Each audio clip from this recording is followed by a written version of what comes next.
J'étais en train d'ajouter les derniers noms à ma liste d'invités quand le message de maman est arrivé.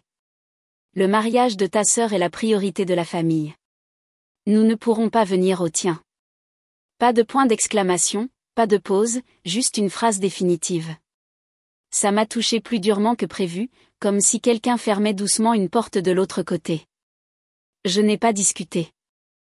J'ai juste fixé le curseur clignotant, tapé « c'est bon » et fermé l'ordinateur portable.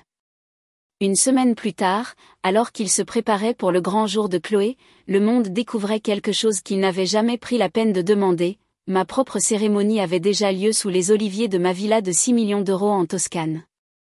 Et quand les photos ont fait surface, le silence de la maison a tout dit. Avant de vous raconter comment tout cela s'est déroulé, aimez cette vidéo et laissez un commentaire en me disant d'où vous écoutez. Parce que parfois, les personnes qui étaient censées être là pour nous ne le sont jamais.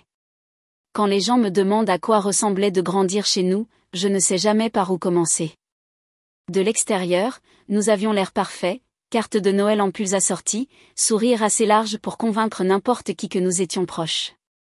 Mais si vous regardiez assez longtemps, vous remarqueriez le schéma. Chaque histoire, chaque célébration revenait d'une manière ou d'une autre à ma sœur cadette, Chloé. Elle était l'orbite de la famille. J'étais l'arrière-plan silencieux, maintenant tout le système en équilibre.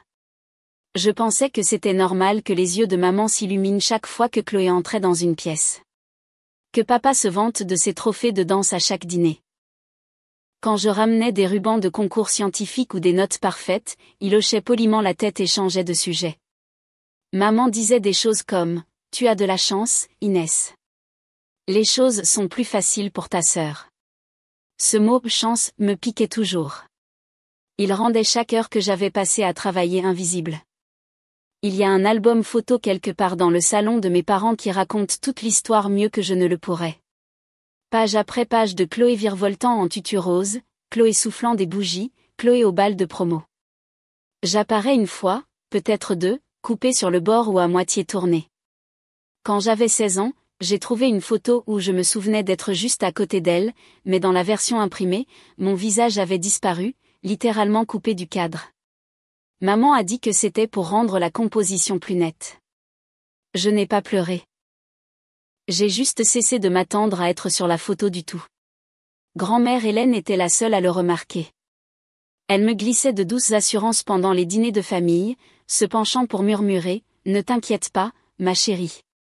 Certaines personnes ne voient que ce qui brille. » Elle avait une façon de dire les choses qui vous faisait vous sentir vu sans avoir besoin de vous expliquer.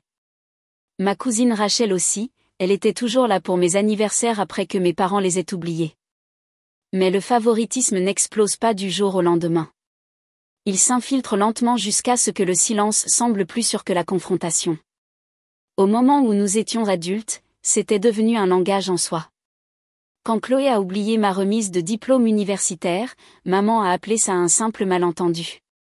Quand elle a emprunté de l'argent et ne l'a jamais rendu, papa a dit qu'elle était encore en train de trouver sa voie. Alors, quand le message de mariage est arrivé, je n'ai pas été choquée. Cela a juste confirmé ce que j'avais toujours su. J'avais passé toute ma vie à être celle qui s'adapte, celle qui plie pour que les autres puissent rester à l'aise.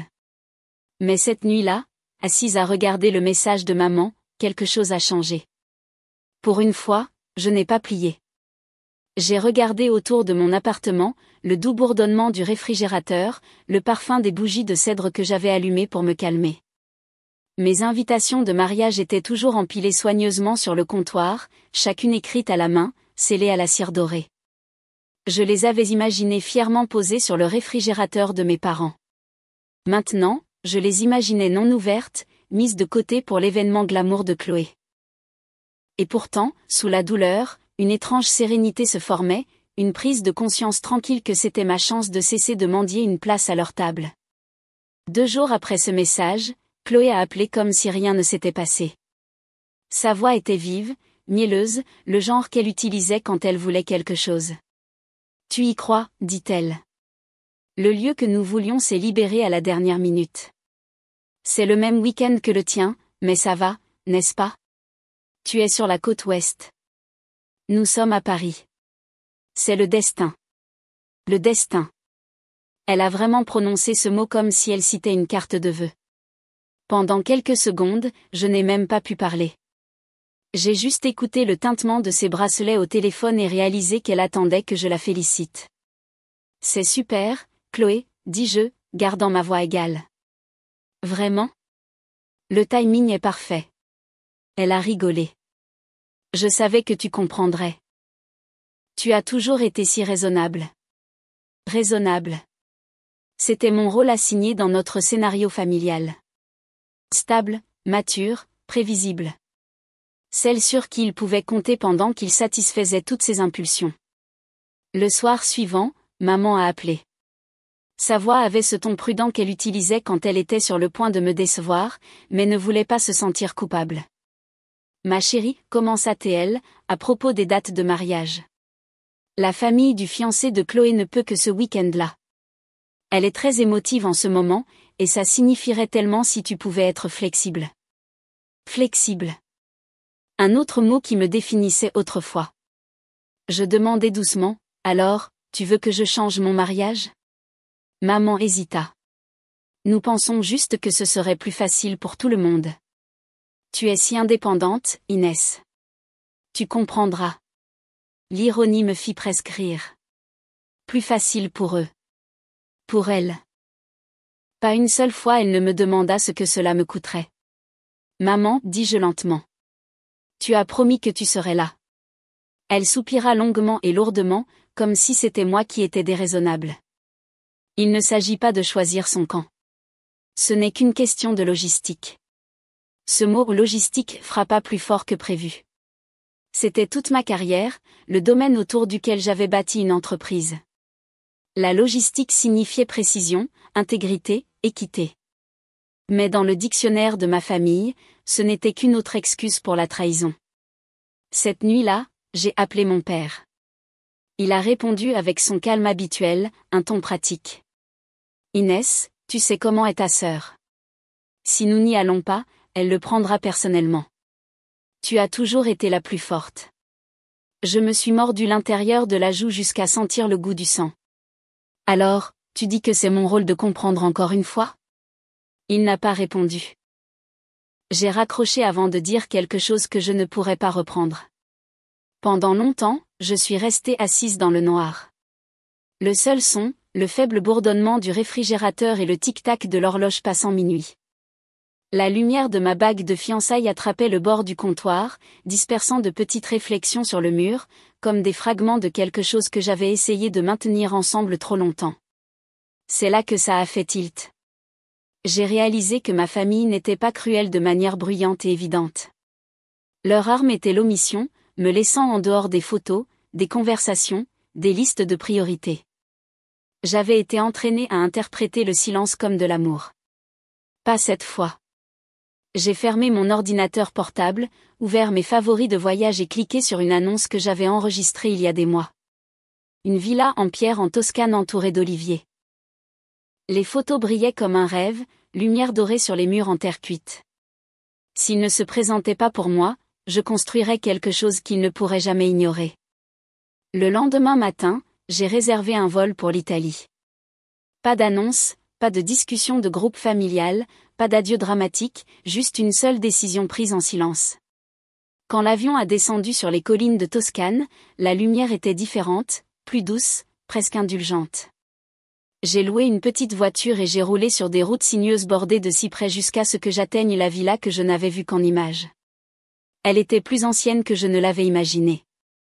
Des murs de pierre couleur miel, des volets en bois fissurés par l'âge, des oliviers s'étendant au-delà de l'horizon. Le gardien, un homme âgé nommé Monsieur Rossi, m'a tendu un trousseau de clés et a dit dans un anglais prudent, « Cet endroit attend quelqu'un qui le voit. » Pour la première fois depuis des mois, je me suis sentie vue. À l'intérieur, l'air sentait la terre et la poussière, comme un endroit qui se souvenait de chaque voix qui y avait jamais résonné. En passant de pièce en pièce, j'ai réalisé que ce n'était pas juste une maison. C'était une toile vierge, une chance de reconstruire mon histoire sans que personne ne me supprime. Au cours des semaines suivantes, je me suis consacrée à sa restauration. J'ai embauché des artisans locaux qui traitaient chaque poutre et chaque brique comme si c'était sacré. Le son des marteaux et des rires se mêlait au bourdonnement des cigales. Chaque soir, je m'asseyais sur la terrasse avec un carnet, esquissant la cour pour le mariage. Une longue table en pierre sous une canopée de vigne, des guirlandes lumineuses au-dessus. Pas de table familiale, pas de hiérarchie des sièges, juste une place pour tous ceux qui avaient choisi d'être là. Les habitants ont commencé à m'appeler la Signora Silenzio, la dame tranquille. J'aimais ça. Mon silence n'était plus une faiblesse. C'était une stratégie. Quand j'ai appelé mon fiancé et que je lui ai parlé de mon plan, il n'a pas posé de questions. Il a juste dit, si c'est ça la paix pour toi, je suis partant. Et pour la première fois de ma vie, j'ai cru que quelqu'un était sincère. Une semaine plus tard, j'ai commencé à envoyer de nouvelles invitations. Pas le genre doré en relief que j'avais envoyé auparavant, mais de simples enveloppes crème avec des feuilles d'olivier pressées à l'intérieur. Écrites à la main, personnelles, sincères. La première est allée à Rachel, ma cousine, qui n'avait jamais oublié mon anniversaire. Puis à grand-mère Hélène, qui avait toujours vu à travers les illusions de la famille, et une par une, les réponses ont commencé à arriver. Rachel m'a appelé en premier. Nous avons entendu ce qui s'est passé. Tante Jeanne a dit à tout le monde que le mariage de Chloé était l'événement principal. On a fini de faire semblant. Envoie-nous les détails. Nous serons là. Sa voix s'est brisée à mi-chemin. Non pas par pitié, mais par loyauté. À la fin de la semaine, les vols étaient réservés. Grand-mère a envoyé un message, j'ai manqué suffisamment d'amour véritable dans ma vie. Je serai en Toscane, ma chère. Le groupe de discussion qu'ils ont créé s'est appelé « La vraie table de famille ». Des photos de passeports, de valises et d'émojis ont rempli mon téléphone. Pour la première fois, je ne me suis pas sentie abandonnée. Je me suis sentie choisie. Et quelque part entre les oliviers et l'odeur du plâtre frais, j'ai réalisé que ce n'était pas une vengeance. C'était une révélation. Le matin des deux mariages est arrivé sous le même soleil, deux mondes se déroulant à des kilomètres l'un de l'autre. À Paris, l'air était lourd d'humidité et de nervosité. La salle de bal de l'hôtel scintillait sous les lustres, mais il y avait un malaise que même le fleuriste ne pouvait pas cacher. La moitié des chaises près de l'avant étaient vides. Maman se tenait à l'entrée dans sa robe lavande, souriant trop largement, faisant semblant de ne pas remarquer combien de visages familiers manquaient. Papa vérifiait sa montre, puis son téléphone, puis la porte à nouveau. Peut-être que les vols ont été retardés, murmura maman, sa voix fragile, mais personne ne venait. À l'intérieur, Chloé ajusta son voile pour la 5e fois. Ces demoiselles d'honneur tournaient autour, chuchotant, « Où est grand-mère » Elle ne s'asseyait pas toujours au premier rang. Le sourire de Chloé vacilla. Elle doit être en retard, dit-elle, mais sa voix se brisa. Le photographe se déplaça maladroitement, repositionnant les invités pour que la pièce ait l'air plus pleine. Peut-être avancer tout le monde, suggéra-t-il doucement. Bien sûr, dit Chloé, forçant un rire, mais sa main tremblait alors qu'elle serrait son bouquet. Pendant ce temps, de l'autre côté de l'océan, le même soleil se déversait sur les collines ondulantes de Toscane, se posant sur les feuilles d'olivier argentées. La villa brillait comme un tableau, des murs de pierre enveloppés de vignes, des lanternes se balançant dans la brise. La longue table était dressée sous la canopée de vignes, bordée de bougies, de fleurs sauvages et d'assiettes en argile faites à la main par des artisans locaux. Les enfants de Rachel se poursuivaient entre les arbres. Ellie grattait sa guitare, testant doucement les accords d'une chanson d'amour. Grand-mère Hélène était assise au premier rang, tenant une petite branche d'olivier qu'elle avait cueillie ce matin-là, un symbole de paix, dit-elle. Je me tenais à l'intérieur, regardant par la porte ouverte. Ma robe de mariée n'était pas grandiose ou scintillante, juste de la soie, simple et douce, captant la lumière de l'après-midi. Lucia, la chef locale qui était devenue une amie, épingla une branche d'olivier dans mes cheveux et murmura « Pour la bonne fortune et pour la vérité ». Quand je suis sortie, la brise a soulevé le voile de mes épaules. Les invités se sont tournés, les visages lumineux dans la lumière dorée. Grand-mère s'est levée la première, les yeux brillants. « La voilà, dit-elle doucement, et pour la première fois, je l'ai cru. » Il n'y avait pas d'orchestre, pas de chorégraphie, juste la guitare d'Ellie, le bruissement des vignes et le son des gens qui avaient choisi d'être là. En descendant l'allée, je pensais à chaque chaise vide qui avait autrefois représenté l'absence, anniversaires oubliés, remise de diplômes non assistés, silence confondu avec la paix. Mais ici, chaque siège était rempli. Chaque regard rencontrait le mien, inébranlable. L'officiant, un ami local de Lucia, parla dans un anglais mélodieux. L'amour ne se mesure pas au nombre d'invités, mais à ceux qui se présentent. Les mots s'enfoncèrent profondément. Quand ce fut mon tour de parler, je n'ai pas lu sur papier. Mes vœux sont sortis comme un souffle. À ceux qui se présentent, commencez-je, ma voix assurée. Cet amour est pour vous. Pour ceux qui ont cru en moi avant même que je prouve que j'étais suffisante. Pour ceux qui sont restés quand ce n'était pas pratique. Rachel essuya ses yeux. Grand-mère hocha lentement la tête, murmurant, « C'est ma fille ». Quand la cérémonie se termina, les applaudissements s'élevèrent, non pas bruyants, mais chaleureux, humains, vivants. La cour se remplit de rires et de l'odeur du beurre de truffe et du romarin. Les portes de la cuisine de Lucia s'ouvrirent, transportant des plateaux de pâtes faites à la main et de légumes rôtis. Les lanternes au-dessus s'allumèrent alors que le ciel devenait violet. Ce n'était pas parfait. C'était réel. À mi-chemin du dîner, Rachel me montra son téléphone. « Ils en parlent déjà, dit-elle, à moitié riant. » Des photos avaient commencé à circuler dans les discussions de groupe familial, des bougies, la villa, la table brillant sous les vignes, grand-mère riant avec le bras d'Élie autour de son épaule. En quelques heures, les images atteignirent Paris. Dans la salle de bal, Chloé posait pour son portrait de couple quand l'une des demoiselles d'honneur halta, faisant défiler son téléphone. « Attends, n'est-ce pas ta famille ? Ils sont en Italie. » « Quoi ? » Chloé fronça les sourcils, arrachant le téléphone. Sur l'écran se trouvait une photo de moi et de mon mari debout sous le ciel toscan, des lanternes brillantes derrière nous, notre famille souriant autour de la table. Grand-mère tenant sa branche d'olivier. Les enfants de Rachel jetant des pétales. Chloé se figea. Le photographe hésita, abaissant son appareil autour d'elle. Le murmure commença doucement au début, puis se répandit. « Ce n'est pas tante Jeanne et oncle Raymond ? Je pensais qu'ils devaient être ici. » Maman se pencha par-dessus l'épaule de papa, les yeux se plissant sur le téléphone. « Qu'est-ce que c'est » murmura-t-elle. Le visage de papa se vida de ses couleurs. « C'est le mariage d'Inès. » La respiration de Chloé s'étrangla. Ils sont allés au sien. Maman ne répondit pas. Le silence s'étira, plus fort que n'importe quelle explosion aurait pu être. Les invités se déplacèrent inconfortablement. Quelqu'un toussa. L'orchestre continua à jouer, essayant de masquer la tension, mais même la musique semblait creuse. Quand l'officiant porta un toast à l'unité familiale, personne ne leva son verre.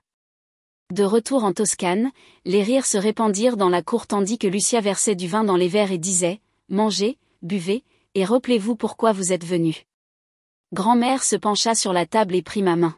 « J'ai attendu longtemps pour voir ça, Inès, dit-elle. C'est à ça que la famille était censée ressembler. » La nuit s'approfondit en or et violet. Quelqu'un a commencé une chanson lente, et les invités ont commencé à danser pieds nus sur le sol en pierre. Un instant, je me suis éloignée, marchant vers l'oliveraie. L'air sentait le bois fumé et la lavande. La villa derrière moi brillait de vie. Mon téléphone a vibré sur la table, messages, appels manqués, messages vocaux non lus. Je ne les ai pas ouverts. Je n'en avais pas besoin. À Paris, la voix de maman tremblait alors qu'elle appelait à nouveau, cette fois, laissant un message. « Inès, comment as-tu pu nous faire ça ? Tout le monde en parle. Nous avons eu l'air ridicule. » Je l'ai écouté le lendemain matin, sirotant un café sous le même olivier où j'avais prononcé mes vœux. Le soleil se levait, transformant les collines en ambre. J'ai appuyé sur « Play » une fois de plus, puis je l'ai supprimé. Il pensait que l'humiliation était la punition. Ce n'était pas le cas. La vraie conséquence était de réaliser que j'avais avancé sans avoir besoin de leur permission.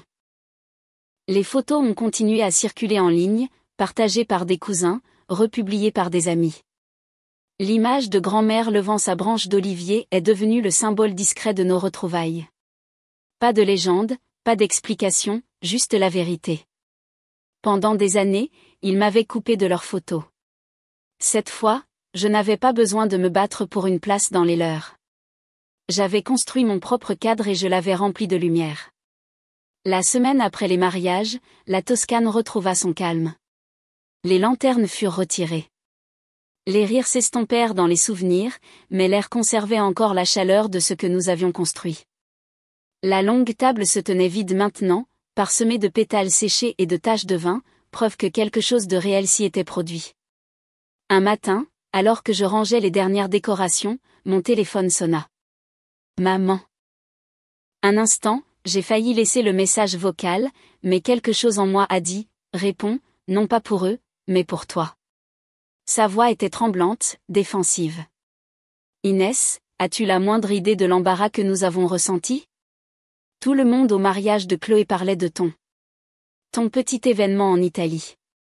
Tu nous as fait passer pour des gens sans cœur.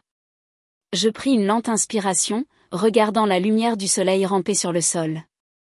Je ne vous ai pas fait passer pour quoi que ce soit, maman, dis-je calmement. J'ai juste donné aux gens une chance de voir la vérité.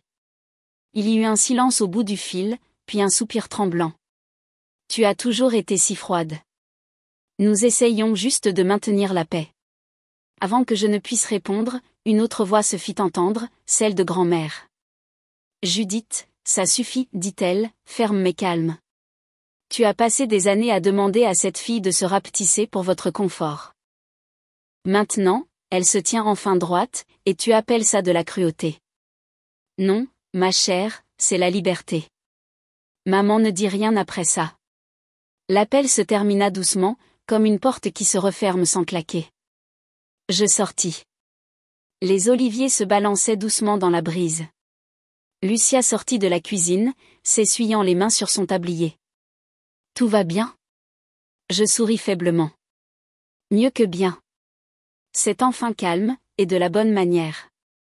Elle regarda la longue table et dit doucement, alors mangez, signora. Vous avez gagné votre paix. Ce soir-là, je mis une dernière assiette à la tête de la table, la place qui avait toujours été vide. J'attachai un petit ruban vert olive autour de la chaise et murmurai, pour la fille qui attendait autrefois d'être choisie. Le vent traversa les vignes comme un doux soupir, et pour la première fois, je ne me sentis pas oubliée. Je me sentis libre. Plus tard, alors que le soleil disparaissait derrière les collines, je me versai un verre de vin et pensai aux mots de grand-mère. L'amour n'est pas une gestion, c'est une présence. Elle avait raison. Tu n'as pas besoin de te battre pour une place à la table de quelqu'un d'autre. Construis la tienne et les bonnes personnes y trouveront leur chemin. Si cette histoire vous a touché, partagez vos réflexions dans les commentaires. Dites-moi d'où vous regardez. Et rappelez-vous, parfois la vengeance la plus silencieuse est la paix. Abonnez-vous pour plus d'histoires comme celle-ci.